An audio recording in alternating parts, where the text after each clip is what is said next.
السلام عليكم ورحمة الله وبركاته. الحمد لله الحمد لله الذي نحمده ونستعينه ونستغفره ونؤمن به ونتوكل عليه. أما بعد. அன்பிற்குரிய அல்லாஹ்வின் நல்லடியார்களே, அன்பு சகோதரர்களே, நாம் தொடர்ச்சியாக பார்த்து வரக்கூடிய துஆக்களினுடைய திக்ருகளினுடைய தொகுப்பில் இன்று நாம் பார்க்க இருக்கின்ற விடயம் என்னவென்றால், இன்றைய தினம் தஹஜ்ஜத்தினுடைய நேரம். நாம் இந்த 3 துஆக்களையும் 100 தடவைகள் ஓதுவோம். அல்லாஹ் உடனே பதில் வழங்கக்கூடிய மிகவும் சக்தி வாய்ந்த 3 துஆக்கள். அல்லாஹ்வினுடைய நேரடி உதவிகளையும் மறைமுகமான உதவிகளையும் பெற்றுத்தரக்கூடிய அற்புதமான 3 துஆக்களை தான் நாம் இன்றைய வீடியோவில் பார்க்க இருக்கின்றோம். அன்பார்ந்தவர்களே, அல்லாஹ்வின் நல்லடியார்களே, நாம் ரமலானினுடைய மாதத்திலே இருந்து கொண்டிருக்கின்றோம். இந்த ரமலானினுடைய மாதத்தில் துஆக்கள் ஏற்றுக்கொள்ளப்படக்கூடிய 2 நேரங்கள் இருக்கின்றது. அதில் ஒன்று சஹருடைய நேரம், மற்ற நேரம் அது இஃப்தாருடைய நேரம். இந்த 2 நேரங்களிலும் நாம் கேட்கக்கூடிய துஆக்கள் அல்லாஹ்விடத்திலே கபூலாகின்றது. சஹருடைய நேரம் இருக்கின்றதே, இது தஹஜ்ஜத்தினுடைய நேரம். இந்த நேரத்தில் அல்லாஹ் கீழ்வானுக்கு இறங்கி வருகின்றான். என்னை அழைக்கக்கூடியவர்கள் யாரும் இல்லையா? என்னிடம் உதவி தேடுபவர்கள் யாரும் இல்லையா?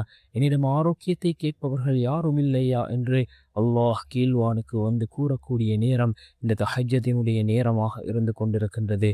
இந்த நேரத்தில் நாம் கைகளை ஏந்தி அல்லாஹ்விடம் பிரார்த்தனை செய்தால் நிச்சயமாக அல்லாஹ் நம்முடைய பிரார்த்தனைகளுக்கு பதில் வழங்குவான். இந்த தஹஜ்ஜத்தினுடைய தொழுகை இது மிக முக்கியமான தொழுகை. ஃபர்தான ஐவேளை தொழுகைக்கு பின்னால் இருக்கின்ற அடுத்த மிகச்சிறந்த தொழுகை இந்த தஹஜ்ஜத்தினுடைய தொழுகை என்பதாக ஸல்லல்லாஹு அலைஹி வஸல்லம் அவர்கள் கூறினார்கள். அந்த அளவுக்கு சிறந்த ஒரு தொழுகை தான் இந்த தஹஜ்ஜத்தினுடைய தொழுகை. ஏனைய காலங்களில் இந்த தஹஜ்ஜத்தினுடைய தொழுகையை தொழுவதற்கு சந்தர்ப்பம் கிடைப்பதில்லை. ஆனால் ரமலானினுடைய காலம் தஹஜ்ஜத்தினுடைய தொழுகையை தொழுவதற்கு மிகப்பெரிய ஒரு சந்தர்ப்பம் இருக்கின்றது. நாம் சஹருடைய நேரத்தில் எழுந்திருக்கின்றோம்.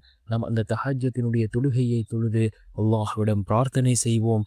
நிச்சயமாக அல்லாஹ் நம்முடைய பிரார்த்தனைகளுக்கான பதிலை அல்லாஹ் வழங்குவான். இந்த 3 துஆக்களும் அல்லாஹ்விடத்தில் உடனடியாக பதிலை பெற்று தரக்கூடிய துஆக்கள். அதில் முதலாவது லா இலாஹ இல்லா அன்த சுப்ஹானக இன்னி குன்து மினல் ஸாலிமீன். லா இலாஹ இல்லா அன்த சுப்ஹானக இன்னி குன்து மினல் ஸாலிமீன் என்று வரக்கூடிய இந்த துஆ.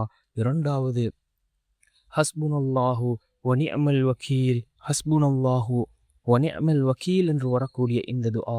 மூன்றாவது லா ஹவுல வலா குவத இல்லா பில்லாஹ். லா ஹவுல வலா குவத இல்லா பில்லாஹ் என்று வரக்கூடிய இந்த 3 துஆக்களையும் நாம் ஓதி அல்லாஹ்விடம் பிரார்த்தனை செய்வோம். நிச்சயமாக அல்லாஹ் உடனே நமக்கு பதில் வழங்குவான்.